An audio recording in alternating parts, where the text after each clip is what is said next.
ద్వితీయోపదేశకాండం 7వ అధ్యాయం, డ్యూటరానమీ 7.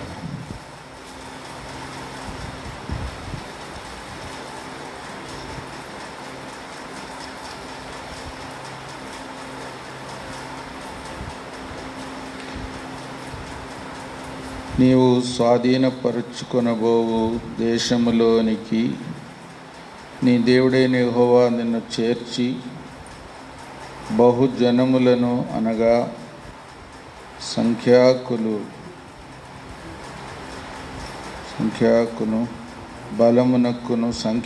బలమునకును నిన్ను మించిన హిత్తీయులు, గిర్గాషీయులు, అమోరీయులు, కనానీయులు, పెరిజీయులు, హివ్వీయులు, ఎబూసీయులను 7 జనములను నీ ఎదుట నుండి వెళ్ళగొట్టిన తర్వాత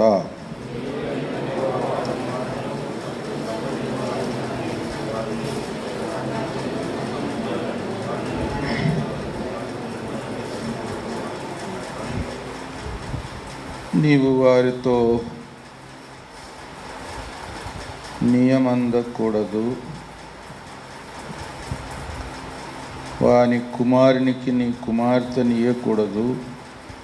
నీ కుమారునికి వాని కుమార్తెను పుచ్చుకొనకూడదు.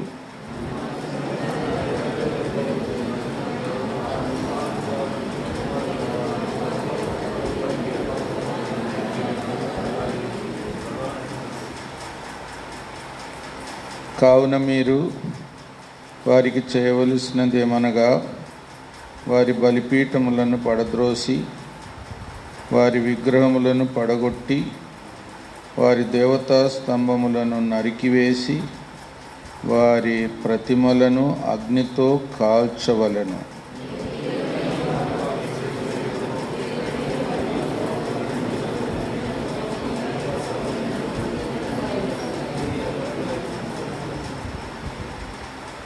మీరు సర్వజనముల కంటే విస్తార జనమని యెహోవా మిమ్మును ప్రేమించి మిమ్మును ఏర్పరచుకొనలేదు.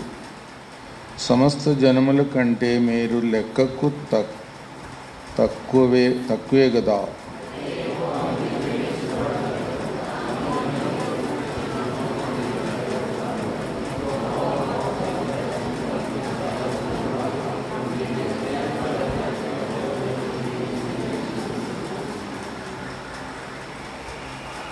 కాబట్టి నీ దేవుడైన యెహోవా తానే దేవుడనియు, తన్ను ప్రేమించి తన ఆజ్ఞలను అనుసరించి నడుచుకొని వారికి తన నిబంధనను స్థిరపరచువాడును, 1000 తరముల వరకు కృపచూపువాడును, నమ్మదగిన దేవుడుననియు, తన్ను ద్వేషించు వారిలో ప్రతివానిని బహిరంగముగా నశింపచేయుటకు వానికి దండన విధించువాడనియు నువ్వు తెలుసుకొనవలెను.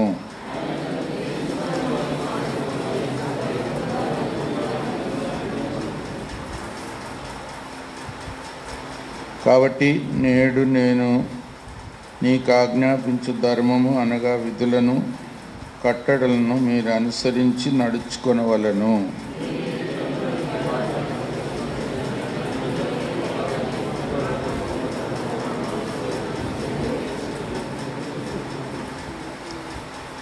ఆయన నిన్ను ప్రేమించి ఆస్వాదించి అభివృద్ధి చేసి నీకిచ్చదనని నీ పితరులతో ప్రమాణం చేసిన దేశములో నీ గర్భఫలమును, నీ భూఫలముమైన నీ సస్యమును, నీ ద్రాక్షారసమును, నీ నూనెయు, నీ పశువుల మందలను, నీ గొర్రెల మందలను, మేకల మందలను దీవించును.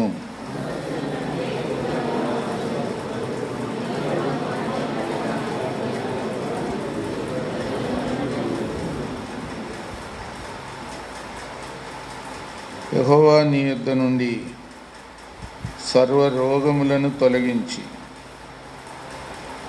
నీవెరిగి ఉన్న ఐగుప్తులోని కఠినమైన క్షయవ్యాధులన్నిటినీ నీకు దూరపరిచి నిన్ను ద్వేషించు వారందరి మీదికే వాటిని పంపించును.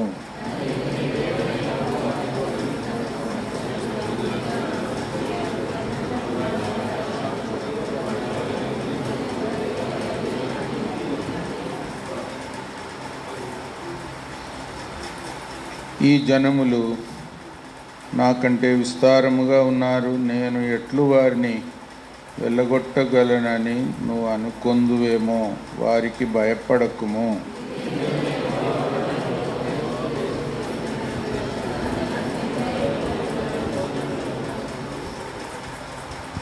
నీ కన్నులు చూచిన ఆ గొప్ప శోధనను, సూచక క్రియలను, మహత్కార్యములను, బాహుబలమును దాచిన చేతిని బాగుగా జ్ఞాపకం చేసుకునము. నీకు భయము పుట్టించున్న ఆ జనులందరికీ నీ దేవుడైన యెహోవా అలాగే చేయును.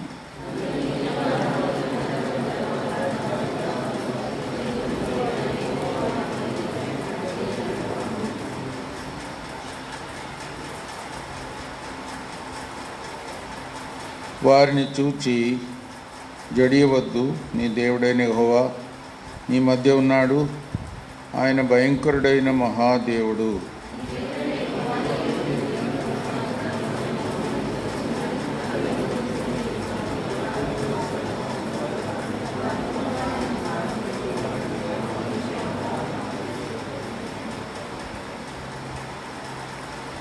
అయితే నీ దేవుడైన యెహోవా వారిని నీకు అప్పగించి వారిని నశింపచేయి వరకు వారిని బహుగా తల్లడిల్ల చేయును.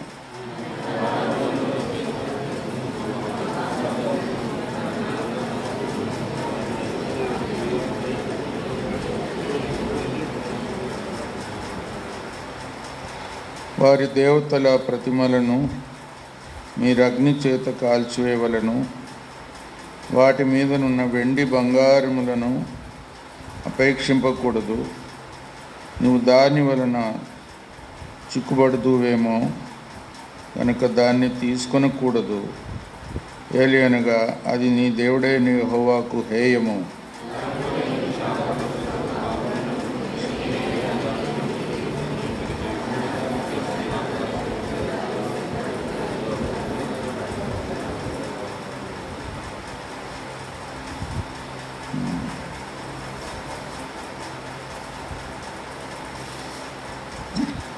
ఇశ్రాయేలీయులు కనాను దేశంలో ప్రవేశించిన తర్వాత ఎలాగ జయం పొందుతారు, దేవుడు వారికి సహాయపడతాడు.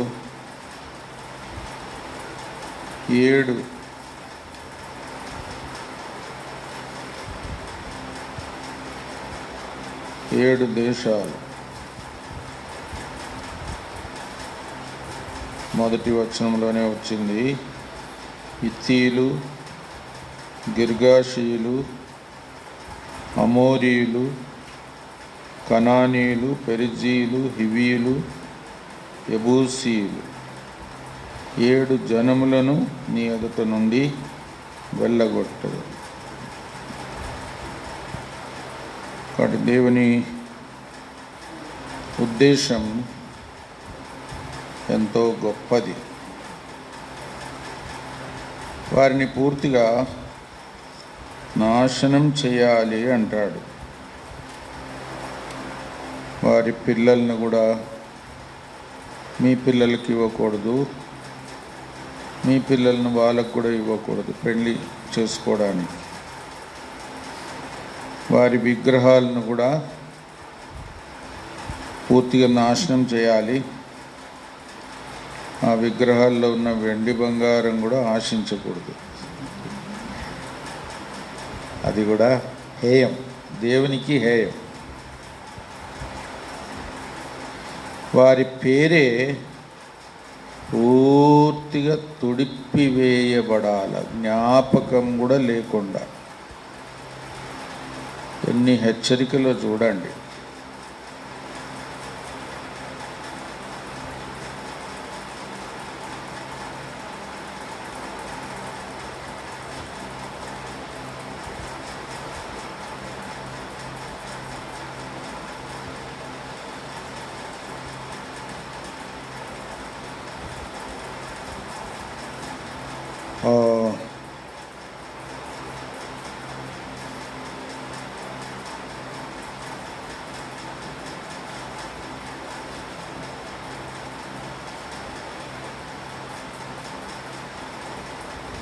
దేవుడు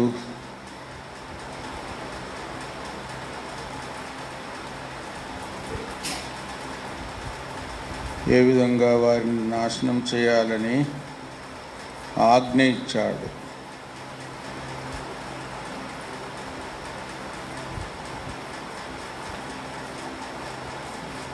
అది చాలా తీవ్రమైన మాట.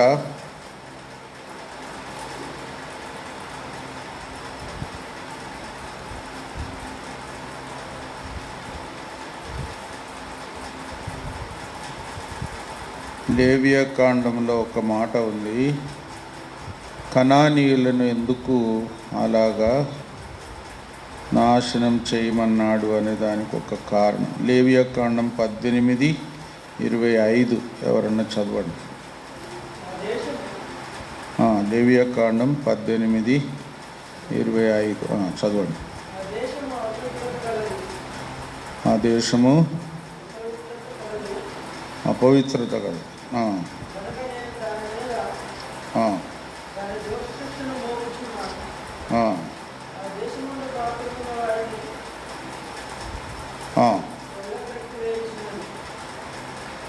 వెళ్ళగ్రక్కి వేయుచున్నది. వారి యొక్క అపవిత్రత, దాన్ని బట్టి ఆ దేశమే వారిని వెళ్ళగక్కుచున్నది, వాంతు చేసేస్తుంది. మనం ఎప్పుడన్నా ఏమన్నా తింటే అది సరిగా సెట్ కాకపోతే, జీర్ణం కాకపోతే కడుపు తిప్పుతూ ఉంటుంది. ఇంకా కష్టపడాలి. వాంతి అయితే కొంత హాయిగా ఉంటుంది, అది బయటికి పోవాల్సిందే. కడుపులో ఉంటే మాత్రం నెమ్మది ఉండదు, వాంతి చేసుకుంటుంది. దేశమే వారిని వాంతి చేసినట్టు, అంటే వారి అసహ్యమైన జీవితం అలాగుంది అని ఒక అర్థం. దేవుడు ఇశ్రాయేలుకు ముందుగానే చెప్పాడు, మీరు అలా కాకూడదు. మరి ఎవరైనా అసహ్యమైన అలవాట్లతో, దేవునికి వ్యతిరేకమైన ఆశలతో జీవిస్తే వారి దేశమే వారిని కక్కేస్తుంది. అంత భయంకరమైన కార్యం జరుగుతుంది. సృష్టి కూడా ఊరుకోదు, సృష్టి కూడా సహించలేరు. దేవుని సృష్టి. అలాంటి పరిస్థితి కనానీయులది.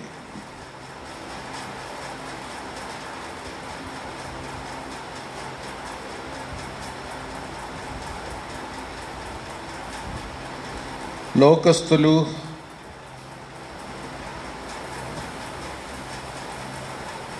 ఒక విధంగా ఎలాగూ వారి ఎడల మనం కూడా చర్య తీసుకోవాలనేది కూడా బైబిల్లో ఉంది. మనం కూడా ఎలాగ ప్రవర్తించాలి, జాగ్రత్తగా ఉండాలి. లూకా 16:8. లూకా 16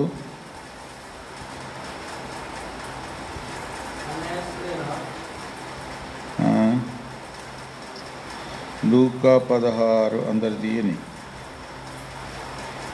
8. ఇప్పుడు చదవండి. అన్యాయస్తుడైన గృహ నిర్వాహకుడు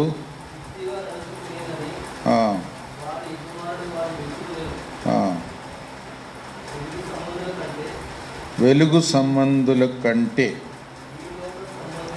ఈ లోక సంబంధులు తమ తరమును బట్టి చూడగా యుక్తిపరులై ఉన్నారు. వెలుగు సంబంధుల కంటే ఈ లోక సంబంధులు యుక్తిపరులై ఉంటారు.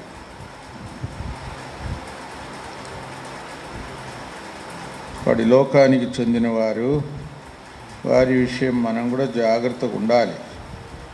వారెంతో యుక్తి గలవారుగా ఉంటారు.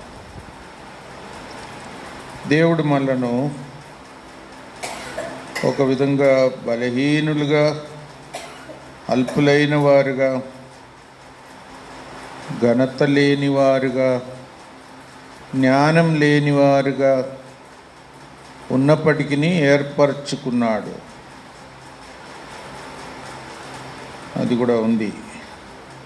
జ్ఞానం గలవారిని సిగ్గుపరచడానికి జ్ఞానం లేని వారిని ఏర్పరచుకున్నాడు.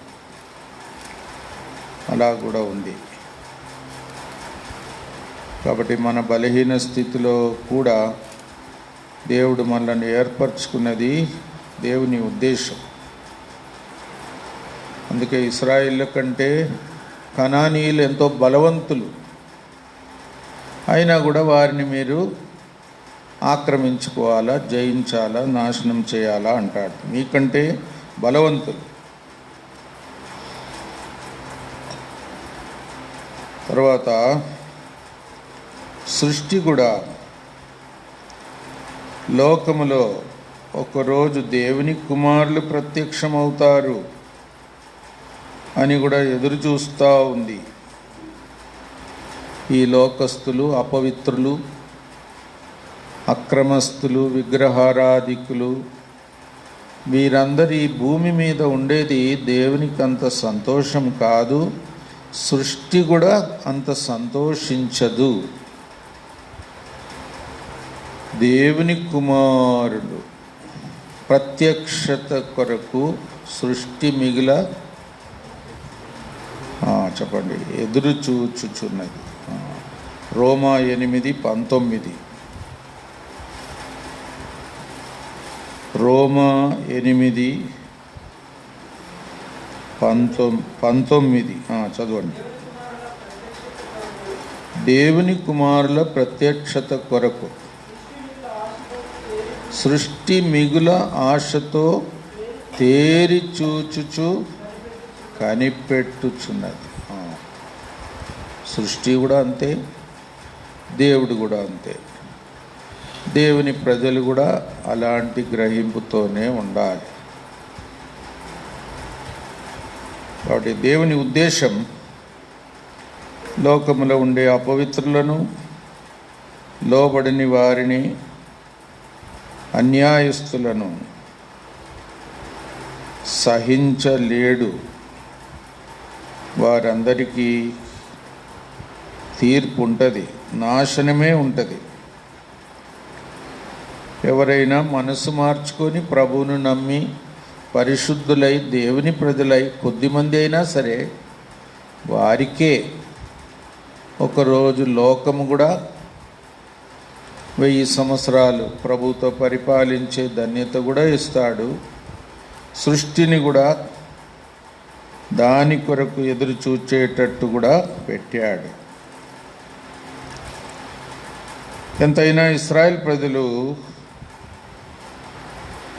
పరిశుద్ధులైన ప్రజలుగా ఉండాలి.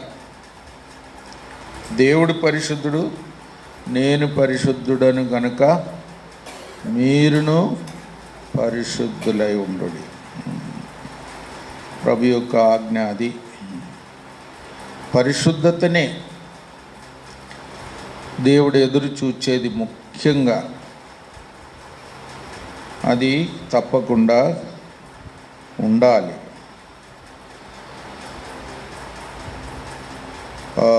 కీర్తనలు 51లో దావీదు రాజు తన పాపాలు ఒప్పుకొని పశ్చాత్తాపపడినప్పుడు ఒక మాట అంటాడు. 51 కీర్తనలు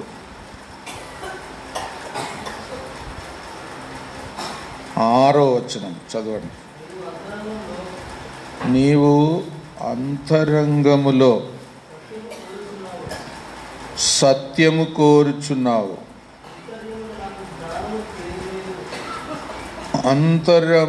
అంతర్యమున నాకు జ్ఞానము తెలియచేయుదు. ఎక్కడ సత్యం కోరుతున్నాడు? అంతరంగములో. ఒక విధంగా మన అంతరంగంలో ఉండే స్థితినే దేవుడు గమనిస్తాడు. బయట ఉండే కనబడే వినబడే విషయాల కంటే మనుషులు పైరూపమును లక్ష్య పెడతాడు, దేవుడు హృదయమును లక్ష్య పెడతాడు. కాబట్టి నిజమైన పరిశుద్ధత అంతరంగంలో, ఆలోచనలో కూడా, ఆశలో కూడా అంతరంగంలో ఉండాలి. యథార్థత. మరి అలాంటి పరిశుద్ధతను కోరే దేవుడు ఇశ్రాయేలును పరిశుద్ధులుగా ఉండడానికి దేవుడు ఏర్పరచుకున్నాడు. ఇశ్రాయేలీల నుండి దేవుడు ఆశించినది అదే. తర్వాత ఇశ్రాయేలును దేవుడు ఏర్పరచుకున్నాడు లోకము నుండి తన కృపచేత. మీరు ఎక్కువ జనమని మిమ్మల్ని దేవుడు ఏర్పరచుకోలేదు, మీరు తక్కువ జనమే, అయినా దేవుడు మిమ్మల్ని ఏర్పరచుకున్నాడు అని చెప్తాడు. వారేమి ప్రత్యేకమైన యోగ్యతలేం గలవారు కూడా కారు. దేవుడు కృపచేత వారిని ఏర్పరచుకున్నాడు. ఒక విధంగా పితరులను బట్టి, పితరులతో ఉండే ప్రమాణమును బట్టి వారితో ఒక సంబంధం దేవుడు ఏర్పరచుకున్న విధానం. అబ్రహామును మొదట పిలిచాడు, ఆయన సంతానమును కూడా దేవుడు ఏర్పరచుకోవడము, మనలను కూడా ఏర్పరచుకున్నాడు అంటే అది దేవుని కృపనే, అది దేవుని దయనే, అది దేవుని సంకల్పమే. అది మన యోగ్యతను బట్టి కాదు. అట్లా కూడా మనం అర్థం చేసుకోవాలి. ఆయన కృప ద్వారా ఏర్పరచుకున్నాడు. ఇంకా జగత్పునాది వేయబడక మునిపే క్రీస్తులో మనలను ప్రేమ చేత ఏర్పరచుకున్నాడు. అది ఎంత ఆశ్చర్యం! జగత్పునాది వేయబడక ముందే. ఇదంతా కూడా గొప్ప మర్మం. దేవుడు మనలను ఎట్లా కోరుకున్నాడు, ఎందుకు కోరుకున్నాడు, ఎట్లా కోరుకున్నాడు అనేది ఒక గొప్ప మర్మం. ఆయన దయ, ఆయన కృప, ఆయన సంకల్పము, ఇంకా ఆయన మనల్ని ఎరిగినాడు, ముందుగానే ఎరిగినాడు. అది కూడా ఆశ్చర్యమైన మాట. ముందుగానే ఎరిగినాడు. ముందుగానే ఎరిగిన వారిని ఏం చేశాడు? పిలిచాడు. పిలిచి నీతిగా తీర్చాడు, తర్వాత మహిమపరిచాడు. కాబట్టి మన చరిత్ర చూస్తే కూడా నిజంగా మనం ఎంతో దీనులు కావాలి. ఇంకా మనం కృతజ్ఞులు కావాలా. గర్వం రాకూడదు, అతిశయం రాకూడదు. ఇశ్రాయేలు నుండి కూడా దేవుడు అదే కోరాడు. ఇశ్రాయేలీలు భూమి మీద ఒక ప్రత్యేకమైన జనం, ఒక విధంగా దేవుని ప్రత్యేకమైన స్వాస్థ్యం, దేవుని స్వాస్థ్యం, దేవుని సొత్తైన ప్రజలు. దేవుడు అలా కోరుకోవడం ఎంత ఆశ్చర్యం! ఆ మాట ఒకటి చదవండి. 135వ కీర్తన 4వ వచనం. 135వ కీర్తన 4వ వచనం. యెహోవా తన కొరకు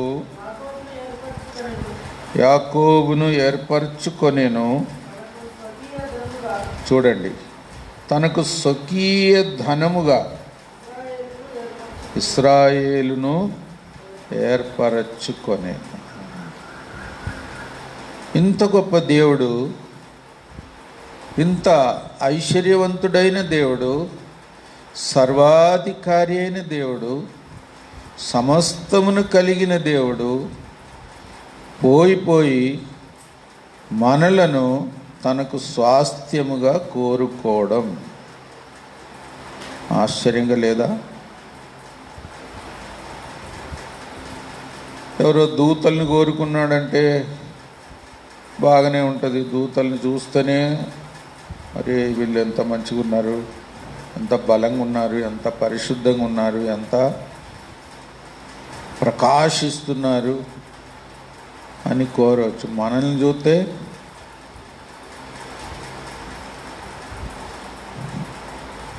అయినా దేవుడు తన కృప మహదైశ్వర్యం నాకు కీర్తి కలగడానికి అలాగ కోరుకున్నాడు. దేవుని దృష్టిలో ఏ శరీరియో అతిశయించకూడదు. దేవుని నియమం అది. అంత మంచి దూతల్ని చేసి, ప్రధాన దూతల్ని కూడా చేసి పరలోకములో ఉంచితే ఒక్కరికి గర్వం వచ్చింది. ఇంకా కొంతమందికి కూడా వచ్చింది. స్నేహితులు కూర్చుంటారు దగ్గర,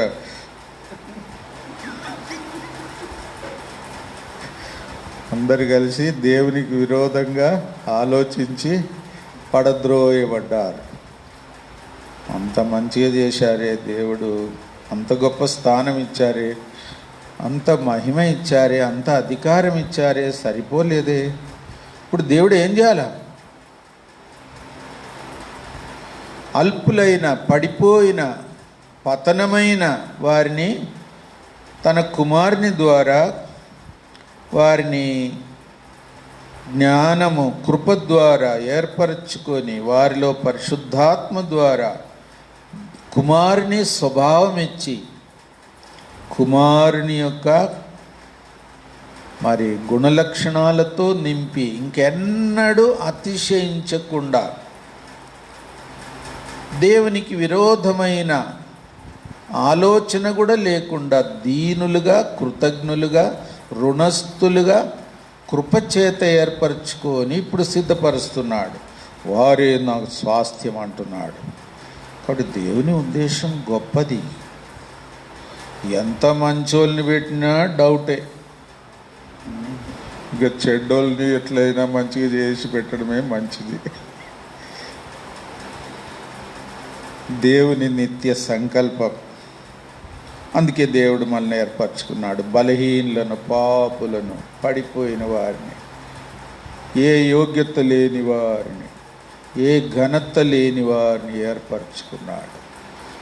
అందుకే ఇవన్నీ ఆలోచించుకొని మనం ఇంకా దీనులుగా జీవించి మన ధన్యత. ఒక మాట చదవండి, రోమా 11:5.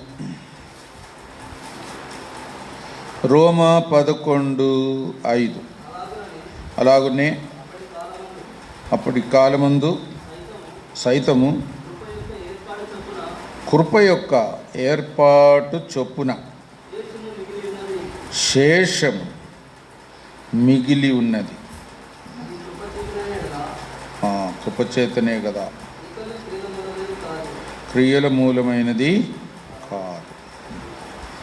కానీ ఇప్పుడు కృపచేత ఏ యోగ్యత లేకుండా యేసుప్రభు ద్వారా, యేసుప్రభు చెల్లించిన క్రయం ద్వారా క్షమాపణ ఇచ్చి, యేసుప్రభు ద్వారా దైవిక గుణలక్షణాలు కూడా ఇచ్చి, ఇంకా అతిశయించడానికి ఎలాంటి ఆస్పదం లేకుండా, ఆధారం లేకుండా పాపులను, అయోగ్యులను, పడిపోయిన వారిని, ఎలాంటి మంచితనం కూడా లేని వారిని దేవుడు మార్చి తన సొత్తుగా చేసుకుంటున్నాడు.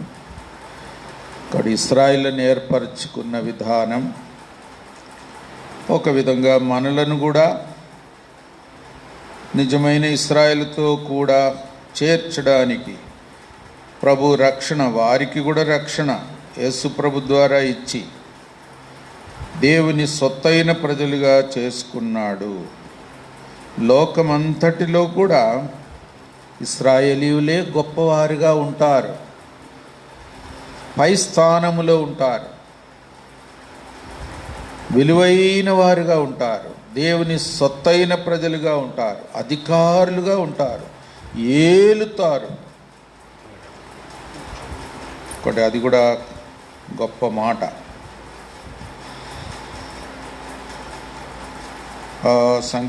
ద్వితీయోపదేశకాండం 7:7 ఎవరన్నా చదవండి. మీరు సర్వజనుల కంటే విస్తార జనమని యెహోవా మిమ్మల్ని ప్రేమించి ఏర్పరచుకొనలేదు. అంటే మీరు విస్తారమైన జనం గారు. తర్వాత సమస్త జనుల కంటే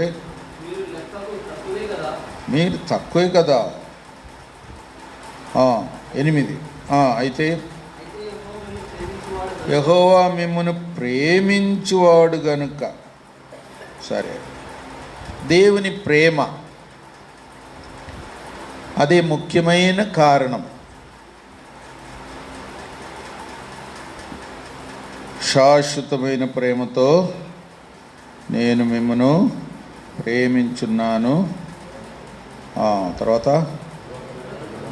విడువొక్క మీడల కృప చూపించు. శాశ్వతమైన ప్రేమ అంటే నిత్యత్వము నుండి దేవుని హృదయములో ఉన్న ప్రేమతో మనలను ప్రేమించాడు. నిత్యత్వము నుండి, అది నిత్యత్వం వరకు కూడా ఉంటుంది, మధ్యలో తగ్గిపోదు, మారిపోదు. అది ఎంత గొప్ప మాట. శాశ్వతమైన ప్రేమతో దేవుడు మనలను ప్రేమించాడు. అది కూడా మనకు అర్థం కాదు. దేవుడు తన ప్రేమను ఈ విధంగా వెల్లడిపరుచున్నాడు. ఎట్లనగా, మనం మంచివారిగా ఉండగా క్రీస్తు మన కొరకు చనిపోయాను. అంతేనా? మంచి వాళ్ళ కొరకు చనిపోయే అవసరం కూడా లేదు కదా. పాపులుగా ఉండగా మనలను ప్రేమించాడు. అది కూడా ఆశ్చర్యం. పాపులుగా ఉన్నప్పుడు ప్రేమించాడు.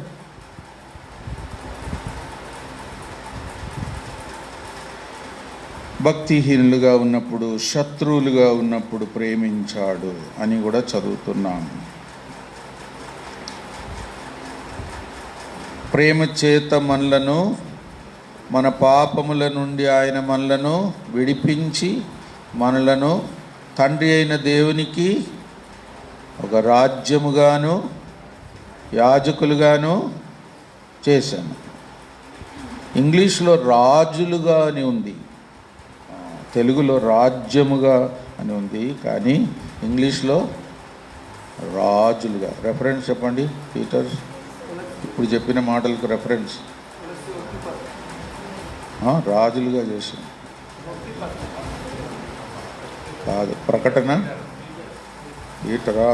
పీటరే గుర్తొస్తుంది. ప్రకటన గ్రంథం 1వ అధ్యాయం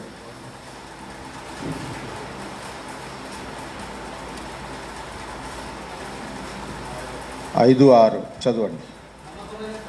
నమ్మకమైన సాక్షి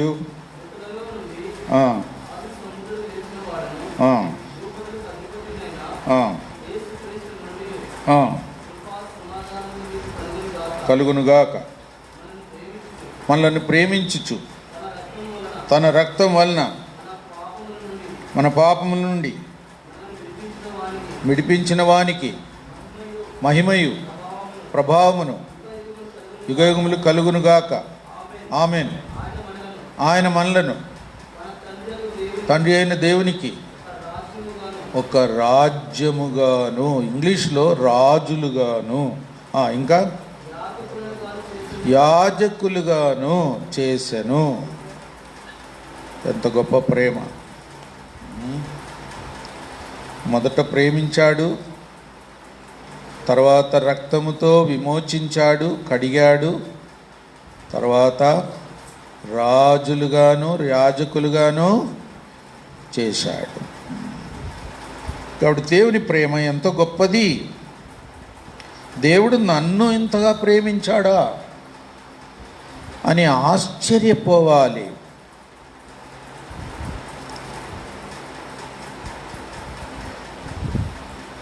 కాబట్టి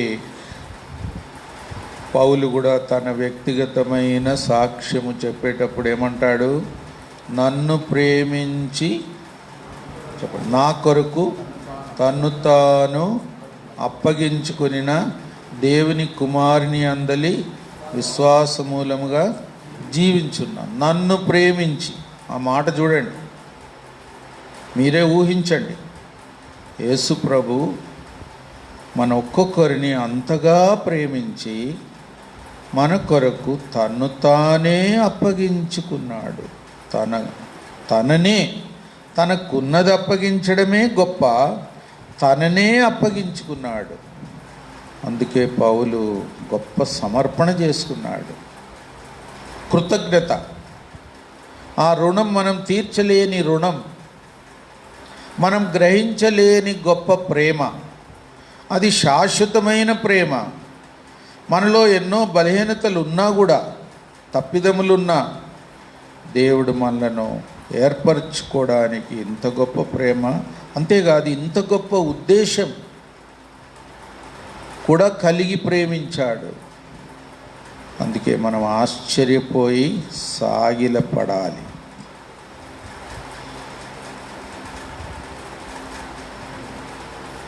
మీరు కొద్ది మందిగానే ఉండినారు, మీరు ఎక్కువ మంది అయిన దేవుడు మిమ్మల్ని ప్రేమించలేదు. అది కూడా దేవుడు చెప్పుతున్నాడు. కొద్ది మంది, చిన్న మంద, భయపడకుడి, మీకు రాజ్యం అనుగ్రహించుటకు తండ్రికి ఇష్టమై ఉన్నది. చిన్న మంద, మీ పితరులతో చేసిన ప్రమాణం ప్రకారం దేవుడు మిమ్మను ఏర్పరచుకొని పిలిచి ప్రత్యేకించి ఈ రాజ్యాలన్నిటి మీద విజయమిచ్చి వారిని మీకు స్వాధీనపరచబోతాడు.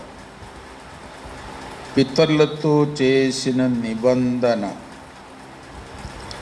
ఇక్కడ దేవుడు నిబంధన నెరవేర్చే దేవుడు. అది కూడా దేవుని గుణం. ఒక మాట చెప్పాడంటే దాన్ని నెరవేరుస్తాడు.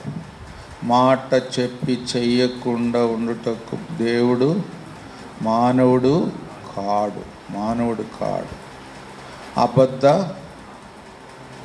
అబద్ధమాడ నేరని దేవుడు. అబద్ధమాడ నేరని దేవుడు అంటే అబద్ధం ఆడలేడు. ఒక ఆయన అందరి ముందు ఒకరోజు వచ్చి, నేను ఈరోజు సత్యం చెప్పాను అన్నాడు. అంటే ఎన్నడూ చెప్పడు, ఈరోజు చెప్పాడట. అట్లుంటుంది మన సంగతి. దేవుడు ఎప్పుడు అబద్ధం ఆడలేడు. అబద్ధమాడ నేరని నిబంధన నెరవేర్చి దేవుడు. అది కూడా నోవహు దినాల్లోనే దేవుడు మాట ఇచ్చాడు, నిబంధన నెరవేరుస్తాడు. కాబట్టి వర్షధనుస్సు కూడా 7 నిబంధనలు దేవుడు చేసిన నిబంధనకు గుర్తు. పరలోకంలో కూడా ఆయన సింహాసనం చుట్టూ వర్షధనుస్సు ఉండేది. దేవుడు నిబంధన నెరవేర్చు దేవుడు అనేది ఒక గొప్ప ఆదరణ. కాబట్టి మన ఎడల కూడా దేవుడు నిబంధన చేశాడు. మన పితరుల ఎడల చేశాడు, అబ్రహాము సంతానముతో చేశాడు. ఇంకా మనతో చెప్పాలంటే నూతన నిబంధన చేశాడు. అది ఇంకా ఆశ్చర్యం. దాన్ని మనం ఎక్కువగా వివరించలేము. కృతజ్ఞత మరి ఇంకెంతగానో మనకు ఉండాలి.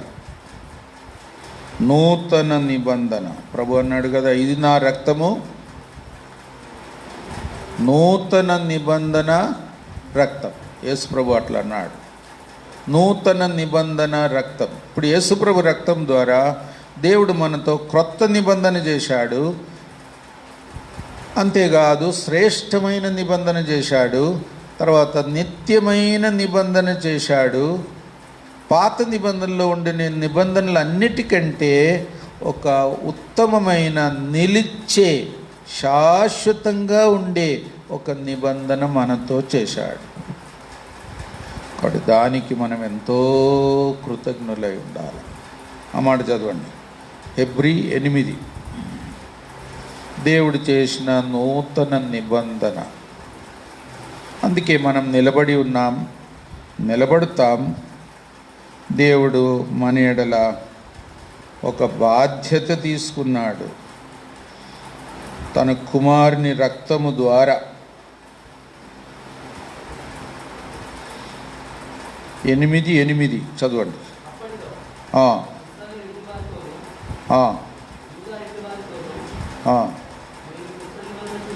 క్రొత్త నిబంధన చేయుదును,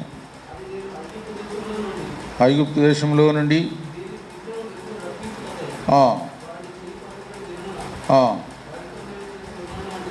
అలాంటిది కాదు. ఏమనగా వారు నా నిబంధనలో నిలవలేదు కనుక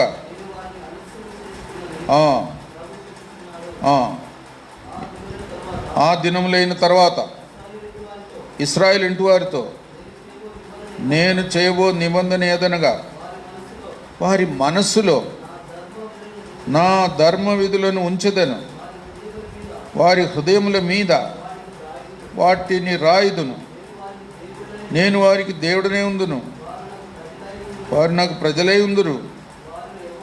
వారెవరును ప్రభువును తెలుసుకొనుడని ఉపదేశం చేయడు. చిన్నలు మొదలుకొని పెద్దల వరకు అందరూ నన్ను తెలుసుకొందురు. వారి దోషముల విషయమై దయగలిగి వారి పాపములను ఇకను ఎన్నడును జ్ఞాపకం చేసుకొనని. శ్రేష్టమైన నిబంధన, నిత్యమైన నిబంధన. పాత నిబంధనలో ఆజ్ఞలు ఎక్కడ రాశాడు? రాతి పలకల మీద. ఇప్పుడు ఎక్కడ రాశాడు? హృదయ పలకల మీద. ఇశ్రాయేలీలు దేవుడు చేసిన నిబంధనలో నిలిచి ఉండలేకపోయారు. ఇప్పుడు నిలిచి ఉండేలాంటి నిబంధన చేశాడు. దేవుడే నిలబెడతాడు. ఆయన ఆజ్ఞలను నెరవేర్చేటట్టు పరిశుద్ధాత్మనిస్తాడు. దేవుని గ్రహింపు కూడా ఇస్తాడు. పాపములను కూడా జ్ఞాపకం చేసుకోడు. ఇంకా పాపము కూడా చెయ్యనీయడు. నూతన స్వభావం ఇస్తాడు, పరిశుద్ధాత్మనిస్తాడు, దేవుని మార్గంలో నడిచేటట్టు చేస్తాడు. అందుకే ఇది శాశ్వతమైన నిబంధన, ఇది క్రొత్త నిబంధన, ఇది నిత్యమైన నిబంధన. కాబట్టి యేసు ప్రభు రక్తము ద్వారా క్రొత్త నిబంధన. దేవుడు నమ్మదగినవాడు. అదే ఇశ్రాయేలుకు ధైర్యం. దేవుణ్ణి మనం ఎంతనైనా నమ్మొచ్చు, నమ్మేదే ఆలస్యం. ఆయన నమ్మదగినవాడు. ఇది కూడా ఇశ్రాయేలుకు ఒక గొప్ప ఆదరణ ఇచ్చిన సత్యం. మనకు కూడా కీర్తనలు 36:5 చదవండి. 5 కీర్తనలు 36:5 దావీదు రాజు ఏమంటాడు? యెహోవా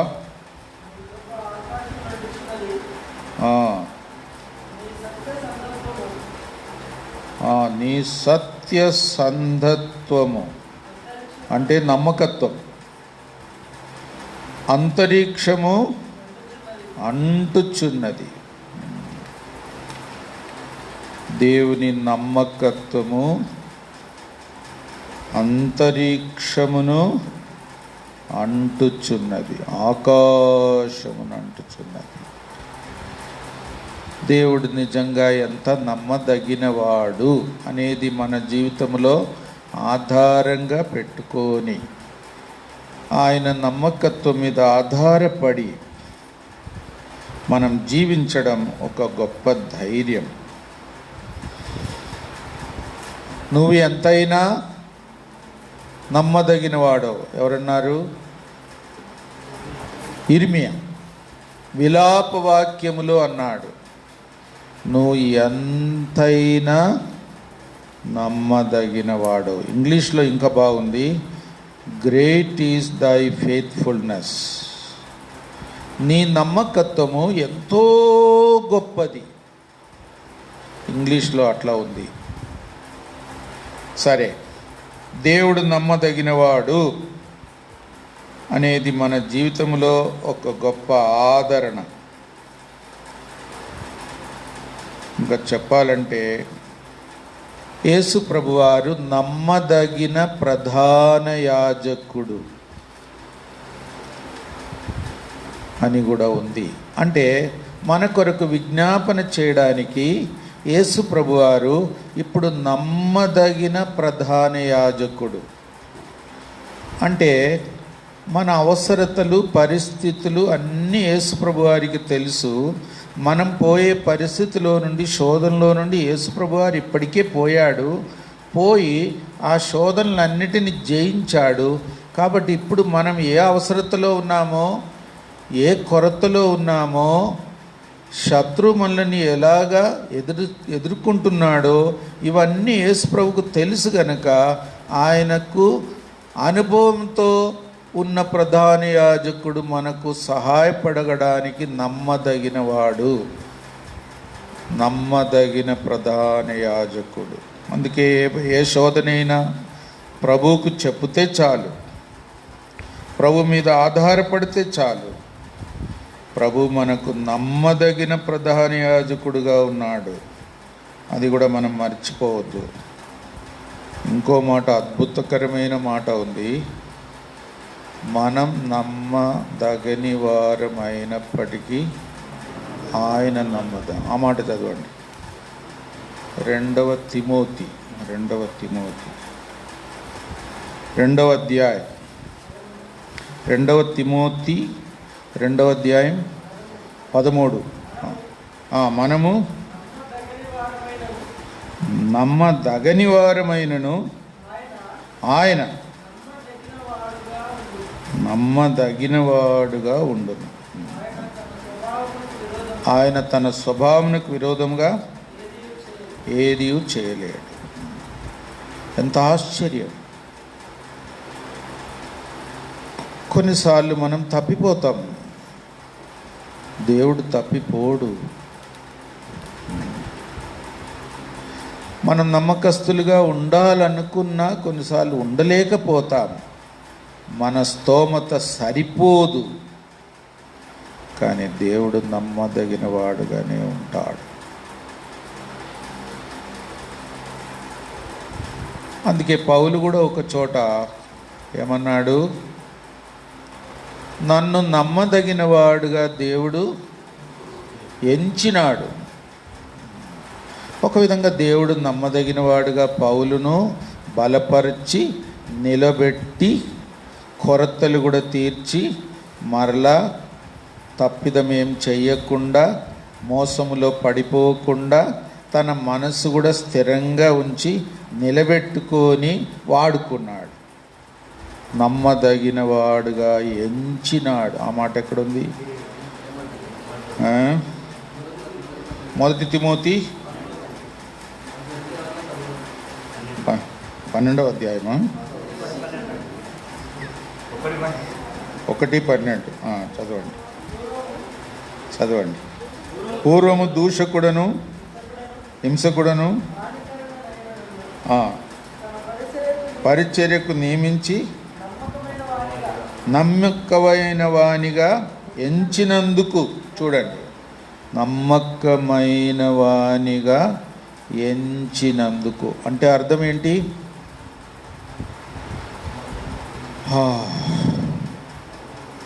నేను పూర్తిగా నమ్మకస్తుడనుగా ఉండలేకపోయినా దేవుని నమ్మకత్వమును బట్టి మధ్యవర్తి అయిన ప్రధాన యాజకుడైన యేసుప్రభు వారి యొక్క నమ్మకత్వమును బట్టి నన్ను నమ్మకస్తుడుగా దేవుడు నిలబెట్టాడు, కాపాడుతున్నాడు.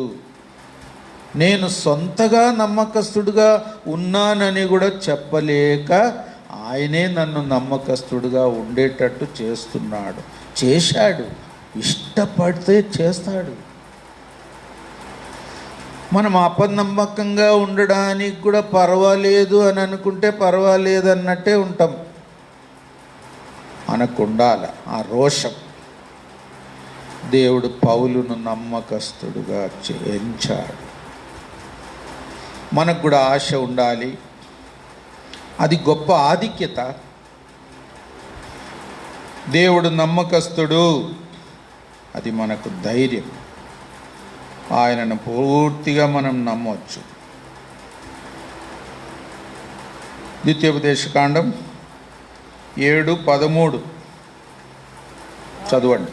7:13 ఇశ్రాయేలును దేవుడు ఎన్ని రీతులుగా అన్య జనాంగం మధ్యలోనికి పంపి వారిని జయించి, వారు వీరికంటే బలవంతులైన గొప్పవారైన జయించి వారి దేశాలను స్వాధీనం చేసుకొని వారు గొప్ప జనం కావాలి అనే ఉద్దేశం నెరవేర్చబడ్డానికి కొన్ని ప్రోత్సాహకరమైన మాటలు మోషే గుర్తు చేస్తున్నాడు. చదవండి.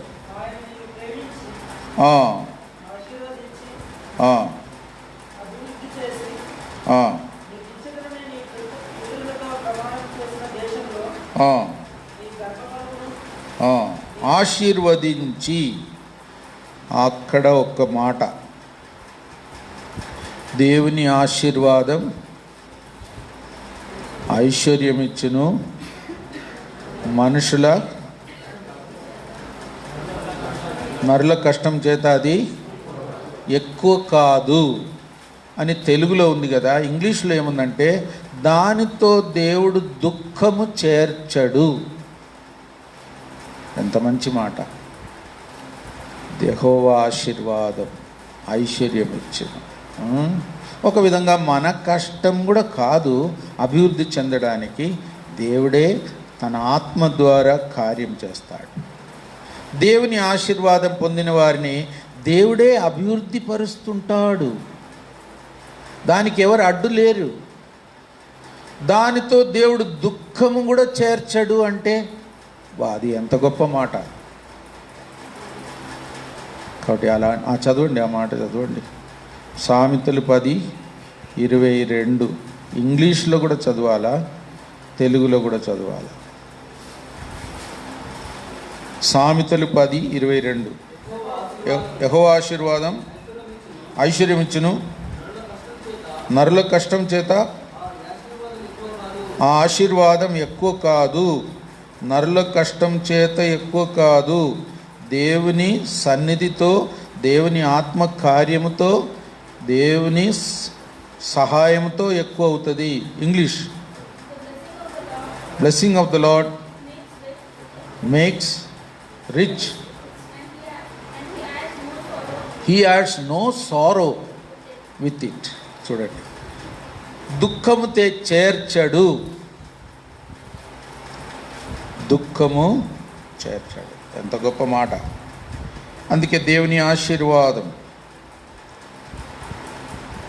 ఒక విధంగా పరలోక సంబంధమైన ఆశీర్వాదం, ఆత్మీయమైన ఆశీర్వాదం, నిత్యమైన ఆశీర్వాదం. దేవుని ప్రజల కొరకు దేవుడిచ్చేది అసలైన ఆశీర్వాదం.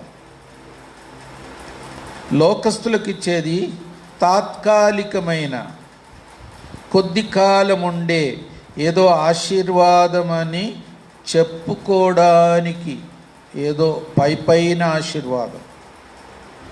దేవుని బిడ్డలకు ఇచ్చేది అసలైన ఆశీర్వాదం,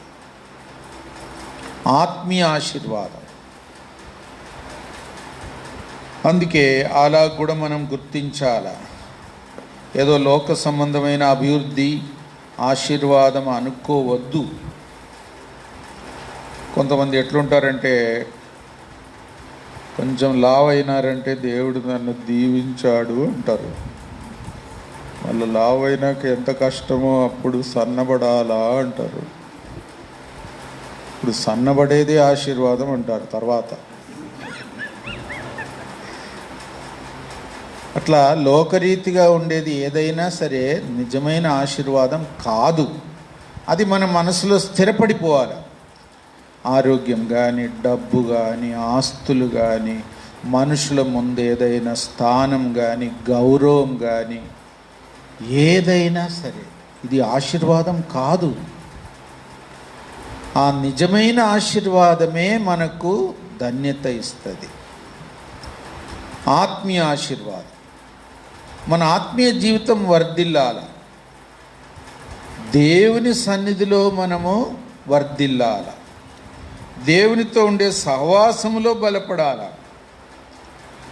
ఒక విధంగా మనం ఇతరులకు కూడా ఆశీర్వాదకరంగా ఉండాలి. అందుకే అబ్రహాంతో చెప్పేటప్పుడు నిన్ను ఆశీర్వదించదను, తర్వాత ఆశీర్వాదకరంగా చేసేదను.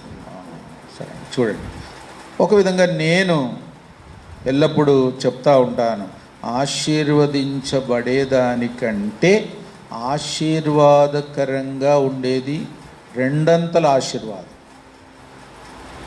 నీ మట్టుకు ఆశీర్వాదం పొందితే ఏం లాభం అంటే స్వార్థమే. దేవా నన్ను దీవించు, ఇంకెవరిని దీవించబాకు అన్నట్టు ఉంటుంది చిన్నపిల్లల ప్రార్థనలు. మమ్మీని కాపాడు, నన్ను కాపాడు, డాడీని కాపాడు, ఇంకెవరిని కాపాడబాకు. అట్లా కాదు. ఇతరులకు ఆశీర్వాదం. ఎంతమందికి మనం ఆశీర్వాదకరంగా ఉంటున్నాం అనేదే నిజమైన పూర్తి ఆశీర్వాదం. ఇంకొక అంతస్తు కూడా ఉంది,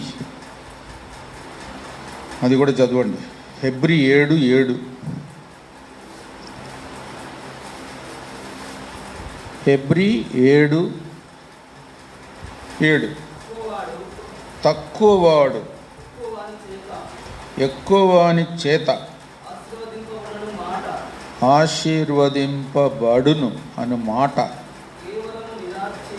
కేవలము నిరాక్షేపమై ఉన్నది. ఎక్కువవాడు తక్కువవాన్ని దీవించగలుగుతాడు. పాత నిబంధనలో కూడా దైవజనులు తమ పిల్లల్ని ఎట్లా దీవించాడు. మొదటేమో వారు దీవెన పొందారు, దీవెనకరంగా మారారు.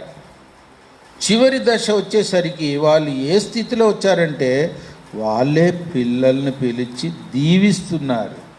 వా, దీవించే అంతస్తు ఇంకా గొప్పది. అలా కావాలి. అందుకే ఇశ్రాయేలును దేవుడు దీవించాడు. అది గొప్ప వాగ్దానం. కనాను దేశమును స్వతంత్రించుకుంటారు. దేవుడు వారిని ప్రేమిస్తున్నాడు. కొద్దివారుగా ఉన్నా కూడా వారిని అభివృద్ధి పరుస్తాడు. దేవుడు నమ్మదగినవాడు.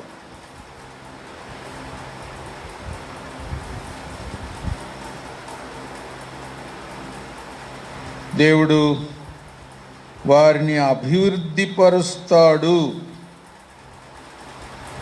విస్తరింపచేస్తాడు అనేది కూడా గొప్ప వాగ్దానం.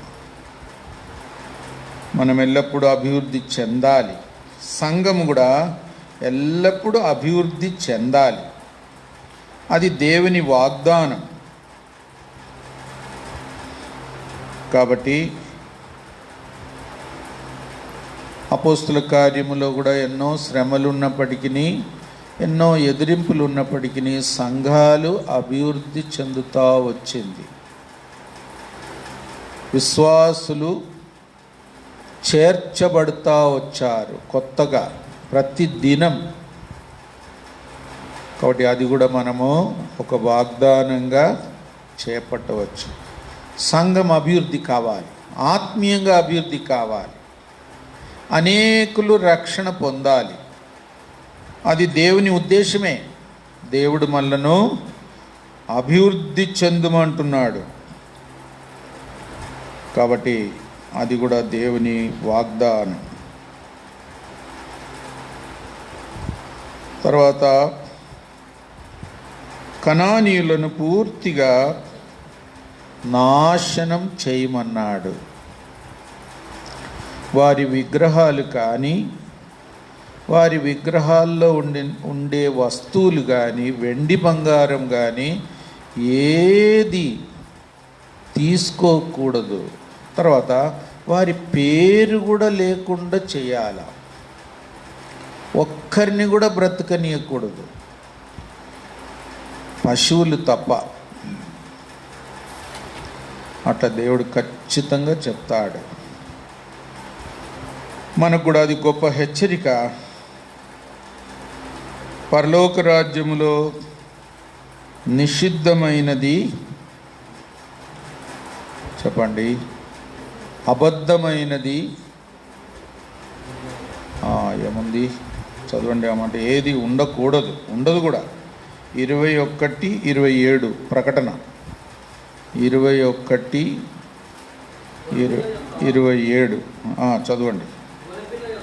గొర్రెపిల్ల యొక్క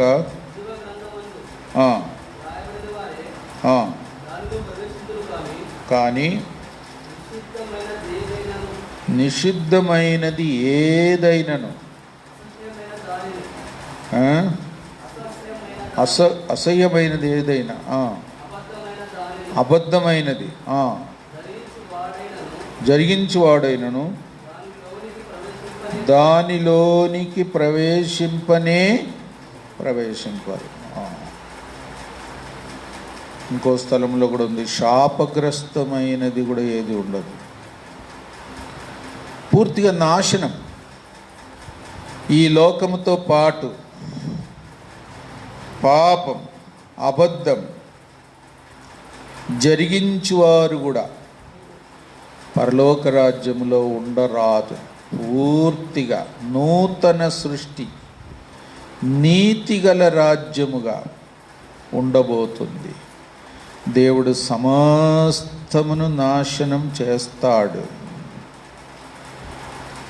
కాబట్టి మన చివరి దశ పరలోక రాజ్యములో, నూతన యెరూషలేములో ఎలాగుండబోతుంది అనేది ఒక గొప్ప హెచ్చరిక.